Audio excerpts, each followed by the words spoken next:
الګ د عمل ټیکيږي پته شو خبرو دا تقریرونه ما ډیر اوریدلی دا لیډران ما ټول دي زونه کتلی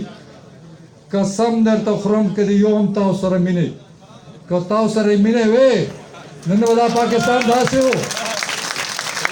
نن د پاکستان دا حالاتو چې بیروزګاری ده ګرانی ده انصاف نشته چاته حق نه ملاویږي دا دنیا خدا سے نه ده دنیا کې انصاف دی په دنیا کم ترقی یافته ملکونه ته خوشحالي ده هلته د انسان عزت دی د زناور نه زیات انسان قدر دی په دنیا کې دلته خو د زناور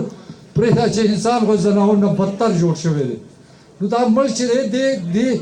دا بهترین ملک دی خوبصورت ملک دی کمی هېڅ نشته 15 کاله زه وزیر اعلی په پیسو کمی نشته راځئ زه سره دا ټوله صوبه ښیم که بجلي ده هر طرف ته مونږ نظر اچولو دا ضرورت د تاسو دي که مونږ تاسو ته بجلي پوره کوو دا تاسو ضرورت دی که ګیس درته پوره کوو دا تاسو ضرورت دی که سړک او لارې جوړو دا تاسو ضرورت لیکن هغه شی پکار دی ټیک جوړ شي مونږ پی ټي آی حکومت دا چیلنج کوي چې مونږ په دور کې کم بلډینګونه یا سکولونه هسپتالونه جوړ شي هغه وګورئ او زاړه وګورئ تاسو فرق محسوس شي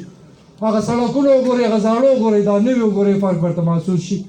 وجه دا ده چې موږ چا نه کمیشن نه اخیستو موږ پکې رشوت یې نه دي اخیستي ما چوکر اخیستي او هر چا ته پوهېږي چې پرویز هوټل په خپله ټیکهدار دی نو ما سره ټګي چا نه شو کولی زه په یو نظر باندې ویلی شم چې دا دیوال ټیک دی دا خراب دی ارشد عمرزی ته یې خاندان ته وایم چې دې خلکو تاسو رښتیا ډېره مینه ده دا هغه خلک دي چې دوی تاسو سره هر حد ته پورې ځي دوی چېرته هم خفه نه کوي دوی سره تاسو خپل محنت کوئ کار کوون دی الله تعالی دی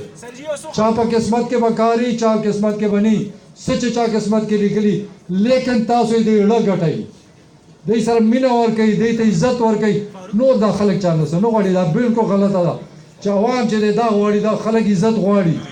خلک مینه غواړي چې تا حجرې ته ما ته په لاره څوک ملاو شي تا ته به چې هغه ته عزت ملاو شي چې ملاو نه شو نو دنیا کار ورته وکړه سبا درته الله ته به درکوي دا پښتانه دي دا بل څه خلک نه دي دوی خپل بدله ښه دي او باقي د ملک د نن دا پروپاګنډه ده چې پاکستان کې عمران خان څه وکړل نن ګراني ده نن دلته بېروزګاري ده خزانه یې خالي شوه نو زه تپوس کوم تاسو پرېښي څه دي پاکستان کې تاسو پرېښي څه دي اربونه روپۍ قرضداري اردو میں نہیں بات کرتا ہوں یار ہمارا اپنا علاقہ میں اردو کے بولے دیتا ہوں دے دو نہیں دیتا ہوں نہ دو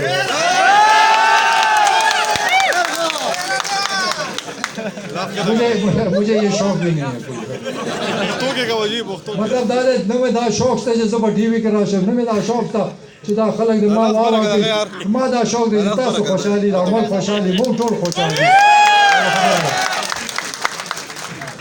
نن چې دا خبرې کېږي